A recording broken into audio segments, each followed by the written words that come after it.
Hoy te tengo una obrita para cuando tienes una persona de esa que se te encarna, que no se te quiere salir de arriba, que está ahí molesta y molesta y molesta y molesta y molesta y tú no sabes ya qué hacer con esta persona.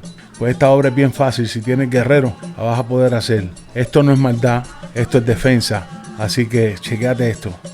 Vas a coger el eguá, lo vas a lavar bien, lo vas a secar, lo vas a preparar y le vas a untar manteca común, manteca de esa de cocinar normal, sin sal. Vas a conseguir un poco de hierba fina y de espartillo. Vas a escribir el nombre de esa persona que te molesta, esa persona que no me gusta mencionar el nombre, pero se convirtió en tu enemigo. Y lo vas a escribir 3 veces en un papel de estraza y lo vas a pisar con el eguá. Vas a preparar un amalá y le vas a poner bastante amalá, pero en vez de corojo como con changó, con oñí, con miel. Le vas a soplar ron. Si es aguardiente, mejor. Le vas a encender vela y taná por 21 días.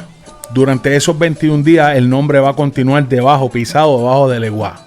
Después de esos 21 días vas a coger todo eso que preparaste, que está debajo del eguá, lo vas a llevar al monte y lo vas a enterrar. Y cuando regrese a la casa le vas a dar un pollo al eguá. Si no eres santero, ocupa a un santero, una santera, alguien que esté facultado para hacer matanzas arriba de tu eguá. Si tú no estás facultado, para que le dé un pollo al eguá. Y después de eso, después de frita la manteca, vamos a ver cuántos chicharrones quedan. Espero que se te haga fácil, que resuelvas tus problemas, que me regales un like si te gustó, dislike si no te gustó, que lo comentas y que lo compartas. Hasta la próxima.